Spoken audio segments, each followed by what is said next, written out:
Himachal Pradesh public works department द्वारा एक joint meeting प्रदेश में जो हमारे सड़कें हैं, चाहे वो नेशनल हाईवेज़ हैं, चाहे वो स्टेट हाईवेज़ है, एमडीआरस है, लिंक रोड्स है और जो 4 लेनिंग है, उसमें जो दुर्घटनाएं प्रदेश में लगातार घट रही है, एक्सीडेंट्स हो रहे हैं, उसमें क्या कार्य प्रदेश के अंदर हो रहा है, कैसे हमने उसको आने वाले समय में इम्प्रोवाइज करना है, एक्सीडेंट्स को कम करना है, उसके ऊपर एक बैठक, बहुत महत्वपूर्ण बैठक जो है वो हुई है। और ऐसा नहीं है कि पूर्व में इसमें कार्य नहीं हुआ है। पूर्व में भी अगर मैं आंकड़ों को भी देखूं तो 2017 में जो एक्सीडेंट्स थे वो 3114 एक्सीडेंट्स हुए थे, जो घटकर अब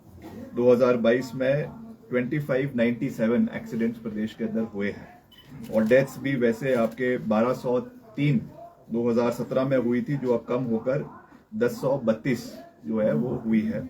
इंजरीज भी आपकी 5000 से 5400 से घटकर करीबन 4100 के करीबन रह गई है। मगर अभी भी हमको इसमें बहुत काम प्रदेश के अंदर करने की आवश्यकता है। इसलिए हमारे जो कई ऐसे जिले हैं, आज एक इस पे प्रेजेंटेशन भी हुई हिमाचल प्रदेश पुलिस द्वारा, जिसमें खास करके जो हमारे हाई प्रोन डिस्ट्रिक्ट्स है, जहाँ पे ज्यादा एक्सीडेंट्स हो रहे हैं। और एक्सीडेंट्स जैसा आप जानते हैं कि 2 किस्म के एक्सीडेंट्स है जिसपे ज्यादा फेटेलिटीज होती है। एक आपकी जो गाड़ियां सड़कों से, पहाड़ियों से नीचे गिर जाती है, जिसमें काफी जान माल का नुकसान होता है। और दूसरा जो आपका हेड ऑन कोलिजन्स जो है ओवर स्पीडिंग की वजह से होता है। इसमें भी आंकड़े देखने को साफ मिले हैं कि जो आपके लोअर बेल्ट्स है, आपका जिला कांगड़ा है, ऊना है, Hamirpur to a limited extent, और जो आपका इंडस्ट्रियल एरिया है बद्दी का, नालागढ़ का, वहां पे बहुत हमको ओवर स्पीडिंग की वजह से एक्सीडेंट्स देखने को मिले हैं। और वैसे जो हमारे दूर दराज के इलाके हैं, चाहे वो किन्नौर है या शिमला है, सिरमौर के कुछ ऐसे हिस्से हैं, चंबा के कुछ ऐसे हिस्से हैं जहाँ पे ब्लैक स्पॉट्स आइडेंटिफाई भी किए, उन पे काम भी हुआ है। मगर वहाँ पे अभी भी जो आपकी कई बसें गिर जाती है, कई आपकी लाइट मोटर व्हीकल्स गिर जाती है, ट्रक्स गिर जाते हैं, इसमें काफी जो है डेथ्स हो जाती है। इन चीजों के ऊपर आंकड़ों सहित हमको इस पे अब आने वाले समय में इम्प्रोवाइजेशन करने की आवश्यकता है। इसके लिए वर्ल्ड बैंक द्वारा भी हम आने वाले समय में अभी भी उस पर कई स्कीम्स चली हुई है, कई फंडेड प्रोजेक्ट्स हैं, जिसमें integrated management, traffic management system को हमें और इम्प्रोवाइज प्रदेश के अंदर करने की आवश्यकता है। डिपार्टमेंट द्वारा जो है करीबन पीडब्ल्यूडी डिपार्टमेंट द्वारा 6509 आपके ब्लैक स्पॉट्स जो है वो HPPWD ने, यानी हमारे डिपार्टमेंट ने और हिमाचल प्रदेश पुलिस ने आइडेंटिफाई किए थे, जिसमें से 5350 ब्लैक स्पॉट्स पे काम किया जा चुका है। मगर अभी भी हमने कई जगहों पे देखा है कि ब्लैक स्पॉट्स आइडेंटिफाई होने के बावजूद भी, वहां पे आपका क्रैश बैरियर लगाने के बावजूद भी कई ऐसी जगहें अभी भी है जहां पे एक्सीडेंट्स हो रहे हैं। उनको भी आने वाले समय में इम्प्रोवाइज करने के लिए हमने मैं मुख्यमंत्री जी से भी इस चीज को आने वाले समय में निवेदन करूंगा कि इसमें अधिकतर बजट हमको जो है वो आपके रोड इम्प्रोवाइजेशन के लिए, इस तरीके के जो एक्सीडेंट्स भविष्य में ना हो उसके लिए दिया जाए। और जो हमारी नेशनल हाईवे की सड़कें हैं उसके लिए हम ministry of road surface and transport मॉर्थ है, उनसे भी निवेदन करेंगे कि इसमें ज्यादा फंडिंग जो है वो ब्लैक स्पॉट्स के लिए दी जाए, जहां पे हम ज्यादा से ज्यादा सेफ्टी मेजर्स आने वाले समय में जो है वो ले सके, ताकि एक्सीडेंट्स की जो हमारी जो नंबर्स है, फिगर्स है, उनको हम आने वाले समय में कम कर सके। इसके साथ जो हमारा पुलिसिंग है, as far as traffic management is concerned, ये कंसर्न्स आज हमारे माननीय डीजीपी साहब ने भी रेज किए हैं कि हमको पर्टिकुलरली जो है वो ट्रैफिक जो हमारा अपैरेटस है पुलिस डिपार्टमेंट में, उसको और मजबूत करने की आवश्यकता है। और डेडिकेटेड ट्रैफिक पुलिस आपके खास करके उन जिलों में जहाँ पे ये फेटेलिटीज बहुत हाई हो रही है, जैसे मैंने कहा ऊना है, कुल्लू है, आपका बद्दी डिस्ट्रिक्ट है, वहां पे करने की आवश्यकता है। डीजीपी साहब भी इस मुद्दे को मुख्यमंत्री जी से उठाएंगे, और क्योंकि हमारा भी कंसर्न डिपार्टमेंट है, इसलिए हम भी इस विषय को प्राथमिकता पे मुख्यमंत्री जी से उठाएंगे कि कम से कम टू बिगिन विद इन एरियाज में हम जो है सेपरेट एक पुलिसिंग ट्रैफिक पुलिसिंग डिस्ट्रिक्ट वहाँ पे दिया जा सके, डीएसपी वहाँ पे बैठे और स्टाफ भी बढ़ाया जाए, क्योंकि अभी जो हमारी रिक्विजिट स्ट्रेंथ है पुलिस की, उनमें से ही आप ट्रैफिक के लिए डाइवर्ट कर रहे हैं, तो उसमें जो लॉ एंड ऑर्डर है वो भी पूरी तरीके से सॉल्व नहीं हो पाता है, और दूसरे तरीके से जो आपका ट्रैफिक मैनेजमेंट है वो भी उसमें सॉल्व नहीं हो पा रहा है। और इन जो डेडिकेटेड रोड्स है इसमें आपको जो है गाड़ियां जो है आपकी ट्रैफिक मैनेजमेंट के लिए पीसीआर व्हीकल से हटकर भी आवश्यकता है, वो उसके लिए भी अभी गाड़ियां बहुत कम है डिपार्टमेंट के पास। इस चीज को भी हम जो है सरकार से टेकअप करेंगे आने वाले समय में, और प्राथमिकता पे इसके लिए फंडिंग करवाने का पूरा प्रयास जो है वो आने वाले समय में किया जाएगा। और आज कई मापदंडों के ऊपर जो 4-5 डिस्ट्रिक्ट्स के हमारे ऑनरेबल एसपीज यहाँ पर आए हैं, उन्होंने अपने अपने डिस्ट्रिक्ट के मुतलक कई कंसर्न्स को यहाँ पे रेज किया है, जिसको हमने मिनट्स में रिकॉर्ड किया है, और उनको भी हम ध्यान में रखते हुए हमने अपने लिए कम से 6 महीने का 8 महीने का एक वर्किंग प्लान बनाया है, जिसमें हम डिपार्टमेंट द्वारा भी जो ऐसे स्पॉट्स है प्रदेश के अंदर जहाँ पे एक्सीडेंट प्रोन एरियाज है उनको ठीक करने का, चाहे वो वहाँ की रोड्स की कंडीशन है उसको, वहाँ के जो साइनेजेस है उसको इम्प्रूवाइज किया जा सके, वो भी बड़ा ज़रूरी है, क्योंकि कई बारी हमारे टूरिस्ट आते हैं, उनको इलाके के बारे में पूरी जानकारी नहीं होती है और उसकी वजह से भी फेटलिटीज बढ़ जाती है। इसलिए रोड साइनेजेस और कोई हैजर्डियस एरियाज हो उसके बारे में पहले ही जानकारी मिल जाए, उसके लिए भी हम प्रयास करेंगे। और हम टेलीकॉम डिपार्टमेंट से भी इसमें टाई अप करने की कोशिश करेंगे कि जब आप पर्टिकुलर किसी डिस्ट्रिक्ट में कोई व्यक्ति जा रहा है, वहाँ का टावर का सेलफोन उसको पकड़ता है, जो भी डिस्ट्रिक्ट में आदमी आ रहा है, तो उनको एक पहले ही मैसेज आ जाए इस तरीके का जो है यहाँ की रोड कंडीशंस है या इस तरीके का कोई वहाँ की जो समस्या है, ताकि जो लोकल्स के अलावा जो बाहर से टूरिस्ट आ रहे हैं उनको वहाँ की जो कंडीशन हो उसके बारे में वो अवगत हो, उसके लिए भी हम प्रयास करेंगे। मगर जैसा मैंने कहा कि it is not only PWD, ये एक जॉइंट मैकेनिज्म जो है वो पुलिस डिपार्टमेंट है, पीडब्ल्यूडी है, जितने भी स्टेक होल्डर्स है उनके बीच में होना चाहिए। A lot of good work has happened previously, but उसको हमको आने वाले समय में और मजबूती देने के लिए की आवश्यकता है, इसीलिए आज ये एक बैठक की गई है और आने वाले समय में रेगुलर इंटरवल्स पे इस तरीके की बैठक हम प्रदेश के अंदर करेंगे। और अभी प्राथमिकता पे जो हमारे, मैंने कल भी जिसके बारे में जिक्र किया कि 4 हमारे नेशनल हाईवे स्टेट हाईवेज है जिनकी 4 लेनिंग का कार्य बहुत जल्द इन प्रिंसिपल केंद्र सरकार से मिनिस्ट्री ऑफ मॉर्थ से अप्रूवल हो जाएगी, उस पर कार्य शुरू होगा। इन जो अब ये 4 लेनिंग का कार्य जिन हाईवेज के ऊपर होगा आपके नेशनल हाईवेज पे, उस पे पर्टिकुलरली हम इसको इम्प्लीमेंट करने के लिए एक अलग से अतिरिक्त बजट जो है वो केंद्र सरकार से मांगने का प्रयास करेंगे, ताकि उसमें सारे सेफ्टी मेजर्स आपके लिए जा सके और उसको हम आने वाले समय में प्रदेश के अंदर इम्प्लीमेंट करें। और साथ ही साथ कई जगहों पे ये भी देखा जाता है कि बहुत से आपके जो शहरी इलाके हैं, हेविली पॉपुलेटेड एरियाज है, वहाँ पे जो रेडी वाले हैं, रेडी फड़ी वाले हैं, कई दुकान है, कई आपकी इंक्रोचमेंट्स है, उसकी वजह से भी एक्सीडेंट्स हो रहे हैं। उसके लिए भी हम एक सैनिटाइजेशन जो है वो करने का प्रयास करेंगे। पुलिस डिपार्टमेंट में उस पर अपना योगदान देगा, मगर उनको रिक्विजिट पार्किंग फैसिलिटीज और एक जगह जहां पे वो अपनी दुकानें लगा सके उसका भी प्रोविजन करने की आवश्यकता है, तो उसको भी एक स्टिपुलेटेड टाइम फ्रेम में उस पर भी हम काम करने का जो है वो प्रयास करेंगे। सर, अक्सर देखा जाता है जो हिली एरियाज है वहाँ पे मशीनरी और एम्बुलेंस जो वो टाइम पे नहीं मिल पाती है, तो क्या इस तरह का रहेगा कि जो रोड्स के एम्बुलेंसेस के भी वो और जो मशीनरी है, क्योंकि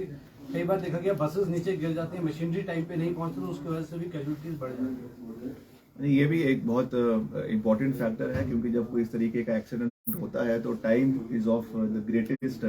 एसेंस। एक मिनट, एक सेकंड जो है वो बहुत महत्वपूर्ण होता है, और इसलिए हम खास करके जो रिमोट एरियाज है जहाँ पे इस तरीके के एक्सीडेंट्स होते हैं, अभी एक हमारी जो एसपी कुल्लू हैं मैडम, वो बंजार का एक इंसिडेंस दे रही थी जहाँ पे एक बारी एक आपका बस गिरी और करीबन 35 से 37 लोगों की उसमें दुखद घटना हुई, मृत्यु हो गई। वैसे ही शिलाई के अंदर हुआ। तो जो ऐसे प्रोन एरियाज है वहाँ पे हालांकि 108 की एम्बुलेंसेस उस एरियाज में है, मगर उसको भी हमें इम्प्रोवाइज करने की आवश्यकता है। और आपका डिपार्टमेंट द्वारा भी कई जगहों पे हमारी जो मशीन्स है उनको रिट्रीव करने के लिए जिसकी आवश्यकता है, क्रेन्स है, उसको भी हम इम्प्रोवाइज करने का प्रयास करेंगे। मगर जैसा अभी हमने मीटिंग में भी कहा, it is a ongoing process, बहुत लंबा प्रोसेस है। मगर कुछ एरियाज को पहले आइडेंटिफाई करके हम एक्शनेबल मोड में आना चाहते हैं और वहाँ पे उसकी शुरुआत करें ताकि ज़मीन पे लगे कि कुछ चेंजेस आ रहे हैं, और फिर ग्रेजुअली उसको हम और एरियाज में भी इम्प्लीमेंट करने का प्रयास करेंगे। और सर, आपने कहा कि ब्लैक स्पॉट्स को आइडेंटिफाई किया गया है, कौन से एरिया में सबसे ज्यादा ब्लैक स्पॉट्स को आइडेंटिफाई किया गया है, और अगर जितने ब्लैक स्पॉट्स बचे हैं उनकी अब किस तरह से भरपाई की जाएगी, क्योंकि ये एक्सीडेंट का सबसे बड़ा कारण है। देखिए, टोटल तो जैसे मैंने कहा कि 6,509 जो एक आंकड़ा नेशनल हाईवे सारी सड़कों का है, मगर उनका एक क्राइटेरिया होता है कि ये ब्लैक स्पॉट्स का क्राइटेरिया है जहाँ पे मिनिमम पांच एक्सीडेंट्स होते हैं या बहुत ही जो शार्प कर्व्स है, बेंड्स है, उसको होता है। पर जरूरी नहीं है कि एक्सीडेंट हमेशा ब्लैक स्पॉट्स पे ही होगा, उसके 500 मीटर आगे भी हो सकता है, पीछे भी हो सकता है। पर हमारा फर्स्ट प्रायोरिटी जो है उन पे कार्य करने की आवश्यकता है, और उसको मुझे खुशी है कि उसमें 6,509 में से 5,350 पे कार्य हो चुका है, और उनपे जो है वो रेलिंग, आपकी ये क्रैश बैरियर्स लगाए जा चुके हैं। मगर अभी भी हमको उस पर बहुत काम करने की आवश्यकता है, तो उस पर हम आने वाले समय में और ऐसी जगहें को आइडेंटिफाई करेंगे। और मैंने ये भी एक निवेदन किया है जिसपे हम अपने मुख्यमंत्री जी से भी मैं निवेदन करूंगा, कैबिनेट कलीग से भी करूंगा कि हमको एक अवेयरनेस ड्राइव क्रिएट करने की आवश्यकता है। क्योंकि देखिए, ये कार्य तब तक ही पूरा नहीं हो सकता जब तक इसमें डिपार्टमेंट्स इनिशिएटिव ले। It has to be a people's movement. ये अवेयरनेस क्रिएट करना बहुत आवश्यक है, इसलिए हम इसको सरकार से भी इस विषय को उठाएंगे कि जितने हमारे युवक मंडल्स हैं, हमारे स्कूल के बच्चे हैं, हमारे कॉलेजेस के बच्चे हैं, उनमें भी एक ड्राइव इस तरीके की क्रिएट की जा सके ताकि अवेयरनेस ज्यादा से ज्यादा, जितनी फर्टिलिटीज हो रही है, मुझे ये आंकड़े जो आज हमारे सामने रखे गए इनको देख के दुख भी हुआ है, मगर खुशी भी है कहीं ना कहीं कि इसमें कमी आई है। मगर इसकी लोगों को जानकारी भी पूरे तरीके से होनी चाहिए। मैं भी अपने सोशल मीडिया के माध्यम से ज्यादा से ज्यादा इसके बारे में जानकारी प्राप्त करवाने की कोशिश करवाएंगे, और जो हमारा पुलिस डिपार्टमेंट का सोशल मीडिया बड़ा अच्छा तरीके से कार्य कर रहा है, हम अपने डिपार्टमेंट में भी इसके नए रिफॉर्म्स लेकर आएंगे ताकि जो भी हमारा कार्य हो रहा है उसकी जानकारी लोगों तक जो है पहुंचे, और उसमें जो कमियां हैं वो भी हमको लगातार फीडबैक लोगों का मिलता रहे, ताकि it has to be a two way communication, और फिर ही मिलकर हम इन प्रॉब्लम्स से निपट सकते हैं। राहुल गांधी की सदन की सदस्यता को रद्द कर दिया गया है, किस तरह से देखते हैं? और जो मानहानि केस था उसको लेकर हम दो चले जाते पॉलिटिक्स। सर, दुपहिया वाहन सड़कों पर दुपहिया वाहनों जी सर, राहुल गांधी की सदस्यता है सांसद की, वो रद्द कर दी गई है। जिस प्रकार से 2 साल की उम्र जेल पर जमानत से मिली, किस तरीके से देख रहे हैं? देखिए, ये बहुत अनफॉर्चुनेट है कि एक व्यक्ति जो देश के दबे हुए, कुचले हुए, ओप्रेस्ड लोगों की आवाज को उठाने का कार्य कर रहे हैं, उनके खिलाफ इस तरीके की कार्रवाई करवाई जाती है। और सबसे बड़ा प्रश्न तो इस पे ये लगता है कि जिस व्यक्ति ने जिसके बारे में ये कहा था क्रिमिनल डेफेमेशन केस, और ये बात मैं नहीं कह रहा हूं,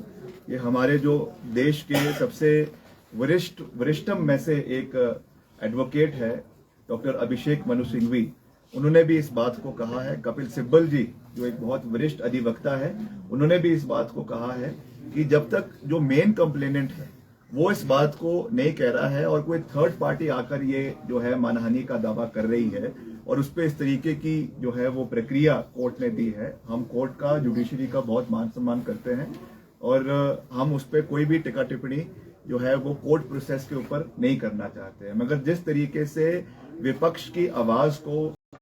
स्टिफल करने की कोशिश करी जा रही है, सिस्टमैटिकली दबाने की कोशिश करी जा रही है, मैं समझता हूं कि ये लोकतंत्र का गला दबाने का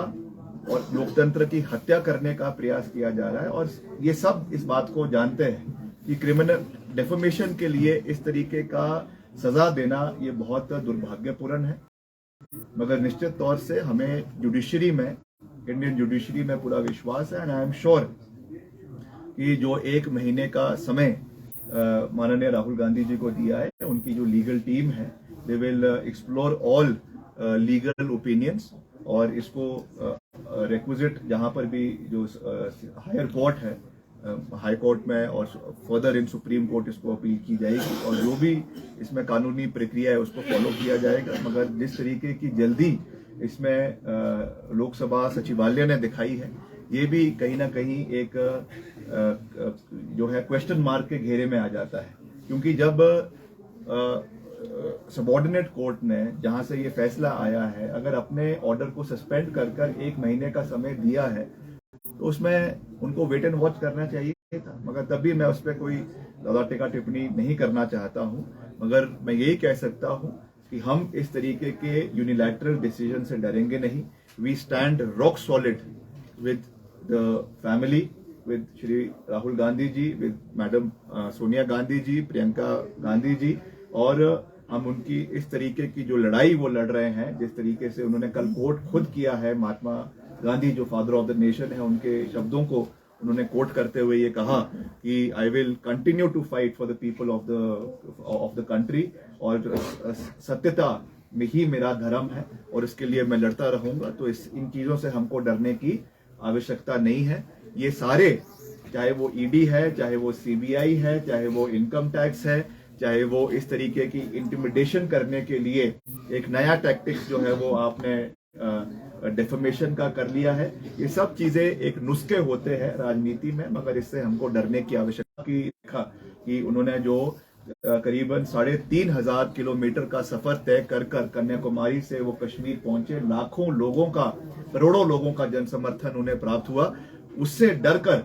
ये कदम जो है वो सरकार ने उठाया है। हालांकि जैसा मैंने कहा कि इसमें कोर्ट का फैसला आया है, मगर उसकी जो पृष्ठभूमि है उसको भी हमें देखने की आवश्यकता है। क्या एविडेंस को एप्रिशिएट किया गया, उसके ऊपर भी जब इसको चैलेंज किया जाएगा हाई कोर्ट में, उस समय ये बातें निकल कर आएगी। मगर मैं जुडिशियल प्रोसेस पे कोई टिका टिप्पणी नहीं करना चाहता हूं। We stand with the family और अंत में सत्य की जीत होगी। सत्य घबरा सकता है, डर सकता है, मगर कभी उसकी हार नहीं होती है। अल्टीमेटली ट्रूथ विल प्रिवेल और राहुल गांधी जी फ्लाइंग कलर्स के साथ निकल कर आएंगे, इसका हमें पूरा विश्वास है। तो क्या आपको लगता है कि प्लान वे में ये हो रहा है? राहुल गांधी जो विदेश में कहते हैं हिंदुस्तान में लोकतंत्र को लेकर, क्या आपको लगता है कि प्लानिंग है और जो दूसरे मुद्दे चल रहे हैं देश में उनसे ध्यान हटाने के लिए भी इतनी जल्दबाजी में ये लोकसभा सचिवालय की? देखिए राहुल गांधी जी ने लंदन में यूनिवर्सिटी ऑफ कैम्ब्रिज में और if I am not mistaken London school of economics में जो बातें कही थी, उन्होंने किसी का कोई कैरेक्टर असैसिनेशन नहीं किया था। उन्होंने जो प्रिवेलिंग पॉलिटिकल सर्कमस्टेंसेस आज देश के अंदर है, केवल उसके बारे में एक विस्तृत चर्चा करी थी। और आजकल यूट्यूब का जमाना है, इंटरनेट का जमाना है। आप यूट्यूब के ऊपर सर्च करेंगे और उस समय 2014-2013 की उस समय, और तो इवन लेटर जब माननीय प्रधानमंत्री जी अंतर्राष्ट्रीय दौरों के ऊपर कनाडा गए, यूएसए गए, इंग्लैंड गए और वहां पे उन्होंने वेम्बली स्टेडियम के अंदर या आपके सेंट्रल पार्क में न्यूयॉर्क के अंदर जो भाषण दिए, उसमें क्या बातें उन्होंने उस समय पूर्व की सरकारों के बारे में कही, तो वो क्या था? क्या वो डेफेमेशन नहीं था? तो केवल अपनी बात को कहीं पे रखना, मैं समझता हूं वो देश की तौहीन नहीं है। उन्होंने हमेशा देश हित के लिए लड़ाई लड़ी है और आगे भी लड़ते रहेंगे। और ये पूरे तरीके से जो ये माहौल देश के अंदर बना, खास करके जो ये भारत जोड़ो यात्रा का बना, जिस तरीके का जन सलाब निकल कर आया, उससे घबराकर मुद्दों से हटाने के लिए, और अभी जो अदानी हिंडरबर्ग इशू निकल कर आया, जिसमें आपने देखा किस तरीके से अदानी का जो है शेयर मार्केट वैल्यू गिरी, किस तरीके से उसमें एक्सपोजे हुआ, उससे लोगों का ध्यान भटकाने के लिए, उससे हटाने के लिए इस तरीके की ये कार्रवाई करी गई है। और जैसा मैंने कहा कि कुछ समय तक लोगों का ध्यान भटकाया जा सकता है। You can fool few people at few times, but you cannot fool all the people at all the time. इसका सच जो है वो निकल कर आएगा और अंत में सत्यता की जीत होगी, ये मैं कह सकता हूँ। सर क्या लगता है 2024 के चुनावों को लेकर इस तरह के हथकंडे अपनाए जा रहे हैं? निश्चित तौर से। और क्या है, और इसका क्या एजेंडा और इसका क्या तात्पर्य निकाला जा सकता है? ये तो इलेक्शन के ही दिनों में ही होता है, और ऐसा नहीं है कि राहुल गांधी जी के ऊपर ही ये डेफेमेशन के केस हुए। अगर हम हिमाचल का इतिहास भी पकड़ ले तो अक्सर मेरे पिताजी धूमल साहब के ऊपर डेफेमेशन करते थे और धूमल साहब मेरे पिताजी के ऊपर करते थे। मेरे ऊपर भी क्रिमिनल डेफेमेशन का केस चला हुआ है। चुनावों के समय में हमने भी कई बातें कही, डॉक्टर राजीव बिंदल जी ने मेरे ऊपर भी केस चला हुआ है। तो ये तो कोई बड़ी बात नहीं है। हमने चुनावों में जो मुद्दे उठाए हैं उसको लेकर अगर आप किसी को जेल में डालने की प्रक्रिया शुरू कर देंगे तो ये केवल जनता की आवाज को, विपक्ष की आवाज को दबाने की बात है। और अगर आप विपक्ष की आवाज को ही दबा देंगे सरकार के अंदर, देश के अंदर, तो लोगों के मुद्दे कौन उठाएगा? तो इसको उस परिप्रेक्ष्य से देखने की आवश्यकता है। तो ये कोई बड़ी बात नहीं है। अंत में सत्य की जीत होगी।